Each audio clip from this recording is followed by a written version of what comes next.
আম্মা, আম্মা, তোমাকে আমি অনেক ভালোবাসি, তুমি তো জানো। জানো তো তুমি, জানো না তুমি? আমিও তো তোমার ভালোবাসি। পৃথিবীর সবচেয়ে ক্ষুদ্রতম শব্দে দীর্ঘতম অনুভূতির নাম মা। মায়ের সঙ্গে সন্তানের সম্পর্ক গভীর এবং অবিচ্ছেদ্য। তাই হয়তো মা তোমাকে ভালোবাসি এই কথা সরাসরি কখনো বলা হয়নি। আমার 7টা সন্তান ছিল রত্ন, একটাকে আমার কাছে চাই না কোনো দিন। আম্মা আমাদেরকে 1 টাকা দেয়, আমি দিতেও পারি না। আমি খালি চাইছি আমার 7টা সন্তান মানুষ হোক। সুফিয়া আক্তার হক 1967 সালে 7ম শ্রেণীতে থাকা অবস্থায় কুমিল্লার মোহাম্মদ শহীদুল হকের সাথে তার বিয়ে হয়। তখন স্বামী খুব কম বেতনে চাকরি করতেন চট্টগ্রামে। এই মহিয়সী নারীর অনুপ্রেরণায় স্বামী ছেড়ে দেন কোম্পানির চাকরি, যোগ দেন শিক্ষকতার মহান পেশায়, পাশাপাশি করেছেন সাংবাদিকতা। পরিবারের সংকট থাকলেও সুফিয়া আক্তার বাদ দেননি নিজের পড়ালেখা। 1970-এ মাধ্যমিকের গণ্ডি পেরিয়ে অধ্যয়ন করেছেন কলেজেও। ছেলে মেয়েদের মানুষ করতে গিয়ে অনেক ত্যাগ স্বীকার করেছেন, চালিয়েছেন সেলাই মেশিন। 4 ছেলে এবং 3 মেয়েকে মানুষ করে হয়েছেন একজন গর্বিত জননী, পেয়েছেন রত্নগর্ভা মায়ের পুরস্কার। সীমিত বেতন ছিল, ছেলেমেয়েরা থাকতে আমার বড় মেয়ে আর এই বড় ছেলে ছিল তখন। পরে তখন এই সংসার চালাইতে খুব কষ্ট হইতো। সেলাই শিখলাম, সেলাই শেখার পর তারপরে মেশিন চালাইয়া ছেলে মেয়েরার কাপড় চোপড় আমি সব কিছু করতাম। প্যান্ট শার্ট, স্কুল ড্রেস, মেয়ের 3 পিস সব কিছু আমি সেলাই করতাম। আর অর্ডারি কাজও করতাম। আমি একটু কষ্ট করছে আমার বড় ছেলে, আমার বড় মেয়ে বেশিরভাগ। ওখানে ভাই বোনের ভালো চাইছে।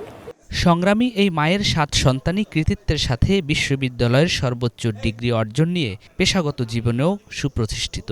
বড় ছেলে মোহাম্মদ নোমানুল হক দেশের সর্বোচ্চ বিচারালয় বাংলাদেশ সুপ্রিম কোর্টের আইনজীবী। দ্বিতীয় সন্তান রায়হানা কলি বিসিএস শিক্ষা ক্যাডারে নারায়ণগঞ্জের একটি সরকারি কলেজে রসায়ন বিভাগের প্রধান। তৃতীয় সন্তান মোহাম্মদ নাজমুল হক পররাষ্ট্র ক্যাডারে, বর্তমানে প্রধানমন্ত্রীর কার্যালয়ের পরিচালক। চতুর্থ সন্তান মোহাম্মদ নাইমুল হক বিসিএস পুলিশ ক্যাডারে, বর্তমানে ট্যুরিস্ট পুলিশের ঢাকা রিজিয়নের এসপি। পঞ্চম সন্তান ডাক্তার রুমানা কান্তা, এখন নিউ ইয়র্ক সিটির একটি হাসপাতালের সরকারি বিশেষজ্ঞ ডাক্তার। ষষ্ঠ সন্তান মোহাম্মদ নাদিমুল হক শিক্ষা ক্যাডারের সরকারি তিতুমির কলেজের ইংরাজি বিভাগের প্রভাষক। এবং সবশেষ সন্তান রোকসানা কণা শিক্ষা ক্যাডারে মাউশির ঊর্ধ্বতন কর্মকর্তা হিসাবে দায়িত্ব পালন করছেন। মাকে আয়রন লেডি আখ্যা দিয়ে সন্তানরা জানিয়েছেন মায়ের শক্তি তার বড় করে তোলা এবং শিক্ষার জন্যই আজ তারা সকলেই প্রতিষ্ঠিত। মাই তাদের মূল্যবোধ গড়ে তুলেছেন। আমার মা কিন্তু শুধু আমাদেরকেই মানুষ করে নাই, আমার বাবাকেও কিন্তু পরিচালিত করেছে। একজন আয়রন লেডি হিসেবে উনি যেভাবে আমাদেরকে পরিচালিত করেছে এবং আমরা কেউ কিন্তু কোনো বিপদগামী হই নাই। এই জন্যই আমি বলি আমার মা একজন আয়রন লেডি। আমি সবচেয়ে ছোট সন্তান, এই জন্য হয়তো বা আমি আব্বা আম্মার অনেক বছর ধরে পাইনি।